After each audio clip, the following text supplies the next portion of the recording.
అనుకున్నారా జాహ్నవి గారితో వర్క్ చేస్తా? అసలు ఎక్స్పెక్ట్ చేయలేదు. ఆ, అది ఎన్ని రోజులు అనుకోకుండా. పని చేశారు? దానికి ఎన్ని రోజులు అండి, తక్కువ రోజులే, పెద్ద ఎక్కువ రోజులు ఏం చేయలేదు. సో నాకు జాహ్నవి కపూర్ గారితో మాట్లాడడం, అమ్మాయి అక్క అనింది అనమాట. తెలుగు ఎంత బాగా మాట్లాడుతుంది అసలు. శ్రీదేవి గారిని చూసి పెరుగుంటారు కదా. ఆ, మరి అంతే కదా, మన తెలుగు వాళ్ళు శ్రీదేవి గారు అంటే ఎంత అభిమానిస్తారో మనకు తెలుసు. అవును. ప్రాణం ఇచ్చేస్తారు ఆవిడ కోసం.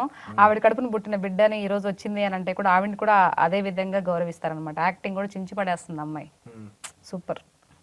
ఎన్టీఆర్ గారు? ఎన్టీఆర్ గారు ఇంక అసలు స్పీచ్ లెస్ కదా, మాట్లాడడానికి ఏముంటది ఆయన. జరిగిందా ఏమైనా? అయ్యో రామచంద్ర, కలవడం జరిగిందా? లేదండి లేదు. లాస్ట్ టైం షూట్కి వెళ్ళినప్పుడు కలుద్దాం అనుకున్నాను, కుదరలేదు. అంటే రాలేదన్నమాట. నా కాంబినేషన్ జాహ్నవి కపూర్ గారితో నాతోనే కదా. సో నెక్స్ట్ ఉందని చెప్పేసి అన్నారు, అప్పుడు చూడాలి. నెక్స్ట్ సెకండ్ పార్ట్ లో, పార్ట్ 2లో. నా పార్ట్ 2లో అడిగారు అప్పుడే ఆల్రెడీ? అంటే అడగలేదు, చెప్పారు నాకు. ఇప్పుడు ఫస్ట్ వెళ్ళినప్పుడు చెప్పారు, కో డైరెక్టర్ గారు చెప్పారనమాట, ఇది సెకండ్ ఉంటుంది మేడం అని చెప్పేసి అన్నారు.